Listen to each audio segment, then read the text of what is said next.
Hey guys, Comic Crack back with another part of the look at Canadian cartoonists. So this one is Rebecca Dart. So we'll get right into it. So in the early to mid 90s, she self-published a bunch of her own comics, and I guess a lot of that, is out of print and kind of unavailable. She claims that she has some archived, but probably nothing that's going to maybe see print again. And she started working in 1997. She started working in animation. Picked up a job through a friend of hers. Completely self-taught when it comes to art and animation, I believe. And her first gig was layout artist, I believe. So doing like the backgrounds for different scenes and everything. So when she got the job, kind of her next step was going to the library to pick out books, find books about what a layout artist is and what the job entails, and worked on shows that I'm not sure how much play they got in the States, but I know Mission Hill was pretty big here on one of the cartoon networks here in Canada. I'm assuming that maybe it was in the States too. Ned's Newt is another one that she's worked on. And then a show from a Korean character called Puka was the character. I believe now, as far as animation goes, I'm not sure what her position is, but it seems like she's kind of worked her way up the ladder and is working on like My Little Pony and I think another series too. I can't remember if it was named on her Tumblr site or not, but she's still working in animation to this day. So her first kind of, published work, I guess, as far as an actual publisher putting something out of hers was RABBITHEAD, which if you saw my video about some pickups that I did, that I found this one in one of the bookstores. I was really surprised to find it. I didn't think it would be that easy to find anymore. Thought that maybe I'd have to contact her to see if I could get a copy straight from her. So it was something that she worked on over the course of a month, and she said by the end of the month, like near the end, she was working like kind of 15 hours a day on this to try to get it done. She was unemployed at the time and just kind of purely focused on this. She said that she saw an old, I believe it was a European movie, I can't remember the title of it, where they played around with the idea of how you can jump through time in movies, like, two characters interact. So you're following a main character, they interact with another character. When they split off, you follow the next person and kind of dividing through space and time like that. So you're not really following one storyline, it kind of starts branching off. So she thought she'd try that with a comic strip. So the first thing was just starting kind of with one character. And just kind of, in this case, this rabbit-headed character. That starts off at a gravesite and eventually splitting off into another two storylines that could run parallel. So then you start following 3 different storylines till those break off to make 5. Follow those till, if you look over here, till it breaks off to make 7 different storylines. And in the meat of the comic, that's what you're that's how you're going, meeting with 7 different plots going on at the same time. And then eventually it starts breaking its way down, back all the way down. I won't show you every single page. Back all the way down till you finally get back to following the main character again in the main story.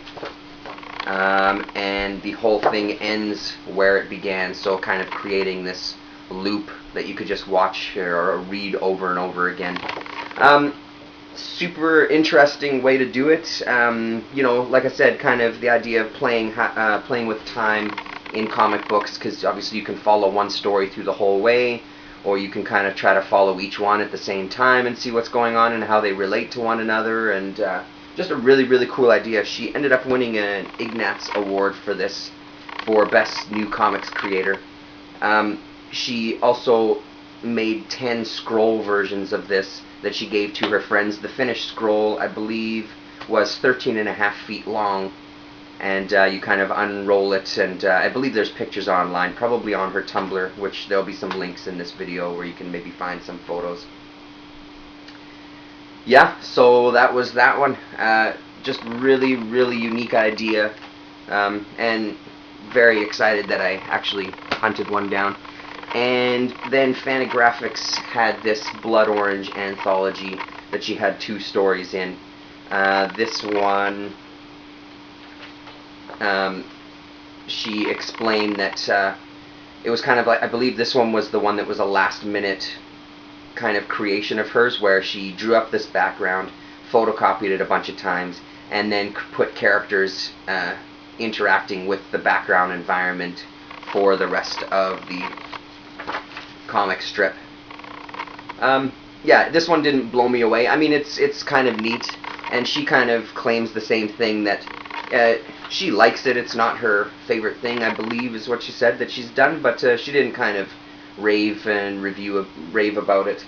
The other Blood Orange issue that she's in, I couldn't find, unfortunately, but that one is apparently characters kind of breaking out of the panels and the borders and interacting outside of the actual comic book frames and stuff like that, or the cartoon strip frames, sorry. So yes, and these were from, it doesn't say a year, but I believe this was after RABBITHEAD, and RABBITHEAD was 2004, so I have a feeling these were kind of 2000.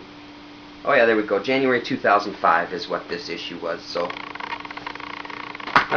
did a couple of those there, and then we move into what I picked up from her. She was kind enough to sign the inside of it for me. So this is Battle Kittens. It's a sketchbook, but Battle Kittens is an idea that she's been batting around for a while, and I believe doing some sketches which appear in here, and is starting now, I think, working, or maybe not starting, but well into a graphic novel version of Battle Kittens.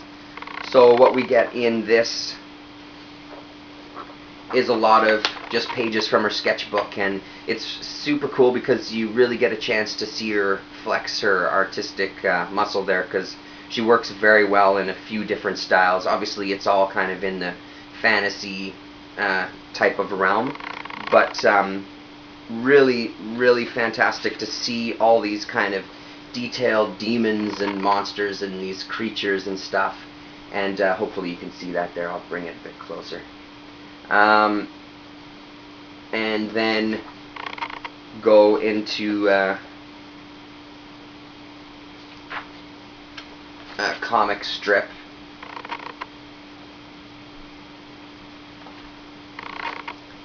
And some more mythical creatures, and I believe there's some color stuff in here as well. So some color, more Battle Kittens type sketches of these barbarian women. And something that amazed me as well is something like this, like the detail in a drawing like this. It's very kind of Jeff Darrow looking to me, hyper realistic, and every last detail, like the clothes on the laundry lines and stuff in deep background and things. Yeah, so very, very cool comic to get. Yeah,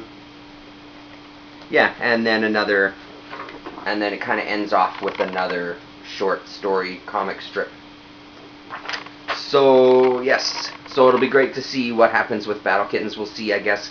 I'm assuming that it's going to be a dialogue driven. I don't really know, because a lot of her stuff is, what I've seen so far anyway, is no dialogue. So it'll be interesting to see her tackle that kind of format. So that'll be exciting. And then just kind of for style's sake, in this horror hangover that I showed before, the center spread is Rebecca Dart as well, called Three Titans, and almost kind of a Northern Lights looking piece there, so that's pretty fantastic. So yeah, there you go. Rebecca Dart, another Canadian cartoonist that you should check out. I'll put links to her Tumblr site. I'll put a link to the INKSTUDS interview and whatever else I can find. So next episode is a look at Rob and Bougie, Rebecca's husband, who is a dirty, dirty old man. And then at the end of that video, there'll be details about the contest, or maybe I'll make a separate video for the contest details. I'm not sure how I'm going to tackle that yet, but thanks for watching, and we'll see you soon.